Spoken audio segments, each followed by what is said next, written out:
You are listening to Historyman, where we walk in the footsteps of heroes and proclaim freedom reigns.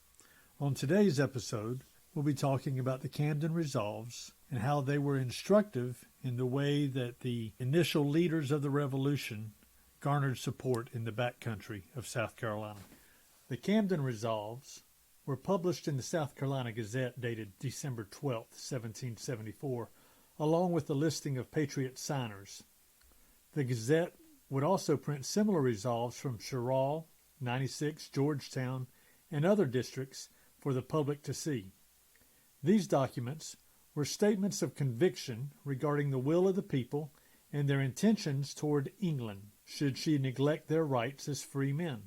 Many of the signers are chronicled in the annals of our history as putting deed to their word by literally fighting for those very same freedoms over the following years. Just 7 years before, in 1767, the British government of South Carolina failed to control the outlaw bands that swarmed the backcountry settlements. The robbing and pillaging of the communities around the trading hubs of Camden, Cheraw, and 96 went unchecked by legislators in Charleston. The backcountry had little influence in matters of governance, as these elected lawmakers were primarily from that port city area. The inland regions were forced to extremes in regards to safety, and the courts of justice were nowhere to be found in the vicinity of the settlements. When the leaders of the communities took matters into their own hands, the empire's ruling government treated them as an unruly mob and ordered them to disperse. This escalated the habits and actions of the leaders. Regional captains of the regulator movement were formed to deal with the criminals in their midst. The events and reprisals associated with this movement became the genesis of the Circuit Court Act of 1769. The Circuit Court districts of Camden, Cheraw, and 96 were established. Courts and legal processes were more accessible to the citizens. Law and order would be restored in a more substantial way in those communities. In the fall of 1774, tensions were approaching a climax in South Carolina and the rest of the colonies between the British and the freedom-loving citizens of the state. The Intolerable Acts passed and forced upon the colonies fueled the dissension. The royal legislature, caught between the wishes of the crown and the needs of the South Carolinians, was impotent in working out remedies. Disaffected citizens and some hand-picked legislators formed their own independent government and set about doing the necessary work that had ground to a halt. This marked a time when two different legislatures acted on behalf of the citizens of the state, one tied to the British King George and the other tied to the Patriot leaders who were intent on independence. The grand jury during these times was a catalyst for change and a mouthpiece for the wishes of the citizenry in their dealings with the government. The grand jury's purview extended beyond the criminal statutes that encumber the calendar of today's court dockets. These proceedings would involve matters that seem petty by today's standards, but in the time around the Revolution, all manner of grievances were addressed by the jurists in these proceedings. Their wishes were relayed to the highest offices in the colony for action. On October 20th, 1774, representatives of South Carolina met with other colonial leaders in Philadelphia, Pennsylvania, and formed a Continental Association of Colonies against Britain. It was decided that boycotts of British goods were to start taking place at the 1st of December. However, in Charleston, the shipping of tea was already being interdicted. Newspaper articles of those Patriot Acts were reported in the Gazette and were evidence of a coming confrontation with King George.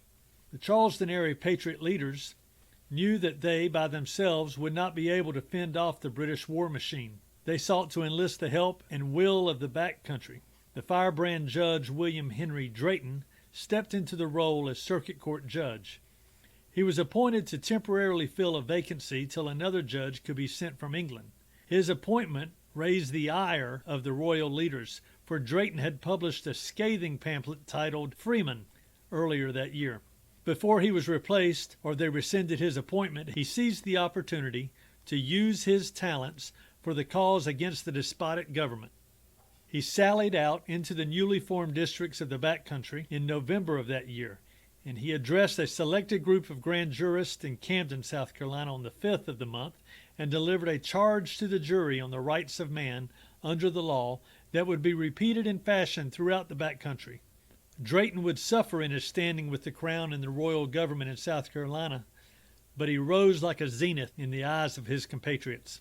Drayton would address the jury with exceptionally strong rhetoric, and he would say, "Gentlemen of the grand jury, you are now met to discharge one of the most important duties in society, for you are assembled arbiters of the innocence or guilt of such of your fellow citizens who were so unfortunate as to have afforded occasion, however slight, for the laws to take cognizance of their conduct.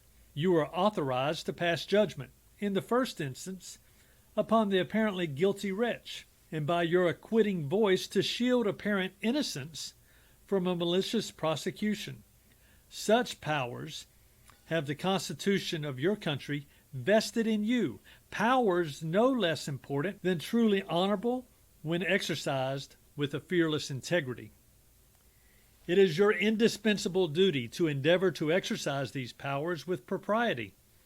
It is mine concisely to point out to you the line of your conduct, a conduct which the venerable Constitution of your country intends, by protecting the innocent and by delivering the guilty over to the course of law, should operate to nourish in its native vigor even that Constitution itself, from whose generous spirit we have a title to call ourselves freemen, an appellation which peculiarly distinguishes the English subjects, those unfortunately disappointed fellow citizens in Quebec excepted, and ranks them above all the civilized nations of the earth. By as much as you prefer freedom to slavery, by so much ought you to prefer a generous death to servitude, and to hazard everything to endeavor to maintain that rank which is so gloriously preeminent above all other nations. You ought to endeavor to preserve it, not only for its inestimable value, but from a reverence to our ancestors from whom we received it, and from a love of our children, to whom we are bound by every consideration to deliver down this legacy, the most valuable that ever was or can be delivered to posterity. It is compounded by the most generous civil liberty that ever existed, and the sacred Christian religion released from the absurdities which were inculcated, the shackles which were imposed, the tortures which were inflicted, and the flames which were lighted, blown up and fed with blood by the Roman Catholic doctrines which tend to establish a most cruel tyranny in church and state, a tyranny under which all Europe groaned for many ages. And such are the distinguishing characters of this legacy, which may God of his infinite goodness and mercy long preserve to us and graciously continue to our posterity. But without our pious and unwearied endeavors to preserve these blessings, it is a folly and presumption to hope for a continuance of them. Hence, in order to stimulate your exertions in favor of your civil liberties, which protect our religious rights, instead of discoursing to you of the laws of other states and comparing them to our own, allow me to tell you what your civil liberties are, and to charge you, which I do in the most solemn manner, to hold them dearer than your lives, a lesson and charge at all times proper from a judge, but particularly so at this crisis, when America is in one general and generous commotion touching this truly important point. It is unnecessary for me to draw any other character of those liberties, that great line by which they are distinguished, and happy is it for the subject that those liberties can be marked in so easy and in so distinguishing a manner. And this is the distinguishing character. English people cannot be taxed.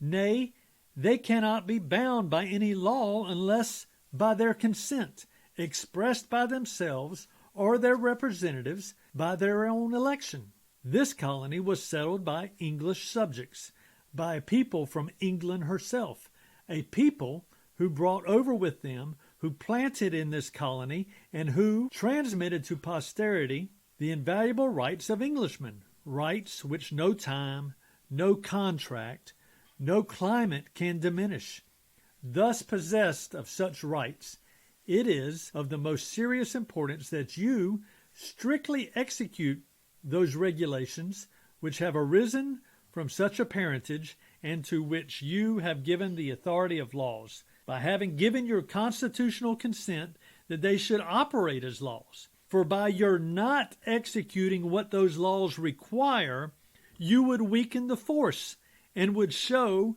I would almost say, a treasonable contempt of those constitutional rights out of which your laws arise, and which you ought to defend and support at the hazard of your lives. Hence, by all the ties which mankind hold most dear and sacred, your reverence to your ancestors, your love to your own interest, your tenderness to your posterity, by the lawful obligations of your oath, I charge you to do your duty, to maintain the laws, the rights, the constitution of your country, even at the hazard of your lives and fortunes. Some courtly judges style themselves the king's servants, a style which sounds harshly in my ears, inasmuch as the being a servant implies obedience to the orders of the master. And such judges might possibly think that, in the present situation of American affairs, this charge is inconsistent with my duty to the king. But for my part, in my judicial character, I know no master but the law. I am a servant not to the king, but to the Constitution, and, in my estimation, I shall best discharge my duty as a good subject to the king and a trusty officer under the Constitution, when I boldly declare the law to the people and instruct them in their civil rights.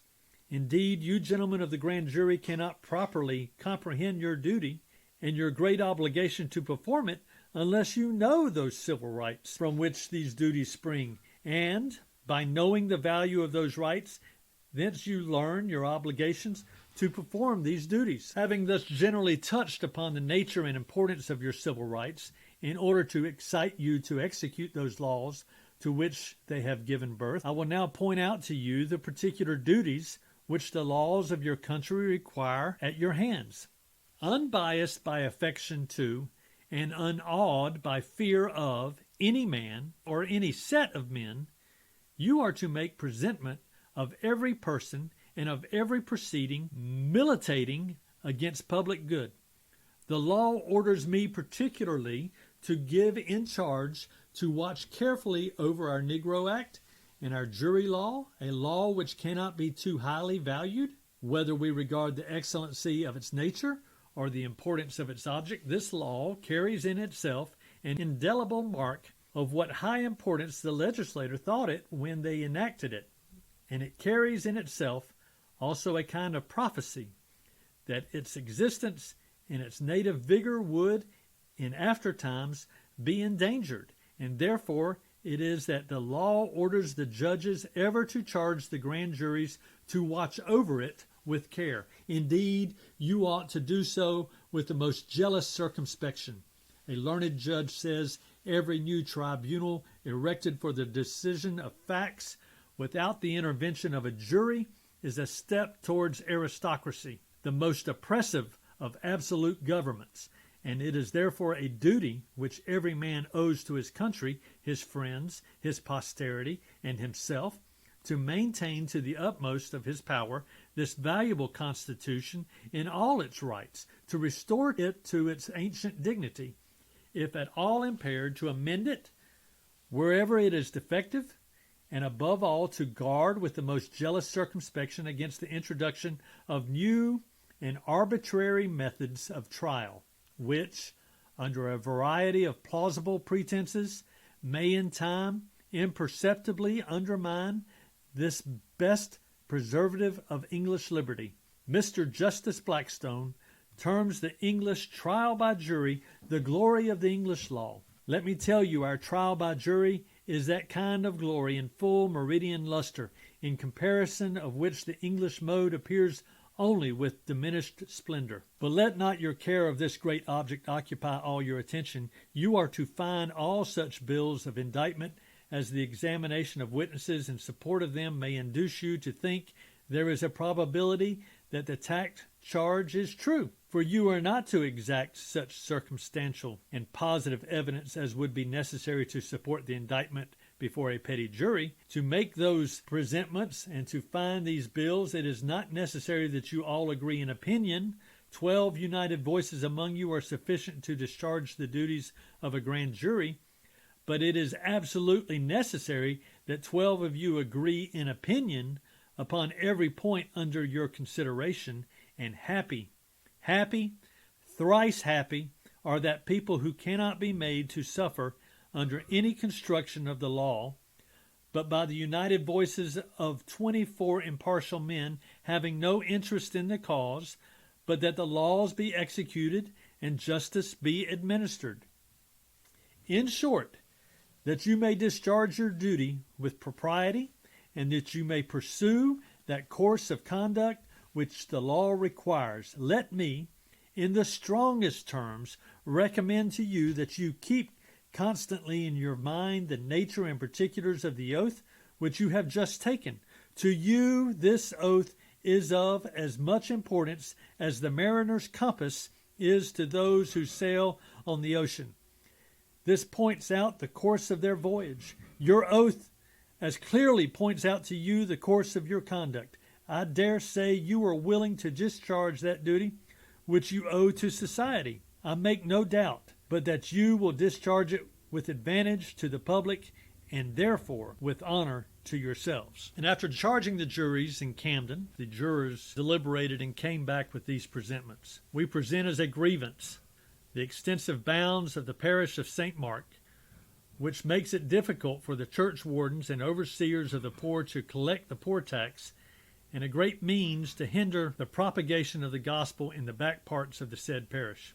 We present as a grievance that there is not a law to ascertain the prices of entertainment at public houses, there being a great number of them in Camden district, who frequently impose on strangers and travelers by making them pay exorbitantly for what they stand in need of, to the great detriment of the poor. We present as a grievance of the most dangerous and alarming nature the power exercised by the Parliament to tax and to make laws to bind the American colonies in all cases whatsoever.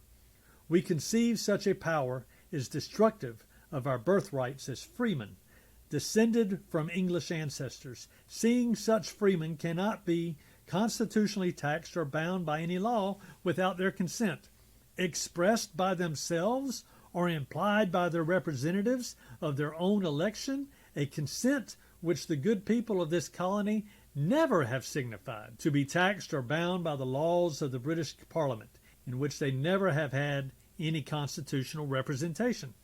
And whereas we rather choose to die freemen than to live slaves bound by laws, in the formation of which we have no participation, so now that the body of this district are legally assembled, as one step towards the defense of our constitutional rights, which are dearer to us than our lives and fortunes, we think it our indispensable duty to the people of the district, to ourselves, the grand jurors for the body of the people, to our posterity, thus clearly to express the sense of this large and populous district, touching our constitutional rights, and the very imminent danger to which they are exposed from the usurped power of the British Parliament, taxing and by law binding the Americans in all cases whatsoever. Being resolved to maintain our constitutional rights at the hazard of our lives and fortunes, we do most earnestly recommend that this presentment in particular be laid before our constitutional representatives in General Assembly, who, we doubt not, will do all in their power to support us in our just rights. And lastly, in testimony of the satisfaction we feel and the high estimation in which we hold the charge given by His Honor the Judge at the opening of the court, and the principles of loyalty and liberty in which the same is manifestly founded, and also that a lasting evidence may remain of that true and constitutional language which it is the duty of every judge to adopt in the exercise of an office instituted solely for the preservation of the laws, we make it our request that His Honor will be pleased to direct the said charge to be printed and made public, fully persuaded that every man will read it with applause who wishes a lasting security through the British constitutional establishment of civil and religious liberty. We also recommend the publication of these presentments. Drayton's charges and the various resolves are all memorialized in articles on file from the South Carolina Gazette at the South Carolina Archives and History. The Parliamentary Register, or History of the Proceedings and Debates of the House of Commons, Volume 1, 1775, have a published account of his charge as well. The signers of these resolves are no strangers to our state's history and represented some of the leading figures in the areas beyond Charleston. The very fact that they were selected as grand jurymen meant that they were owners of the largest taxable property in the community. They were men of commerce, ability, and conscience, often laying aside personal industries for the community. Their service on the grand juries at different times throughout the year was a valuable link to the common good.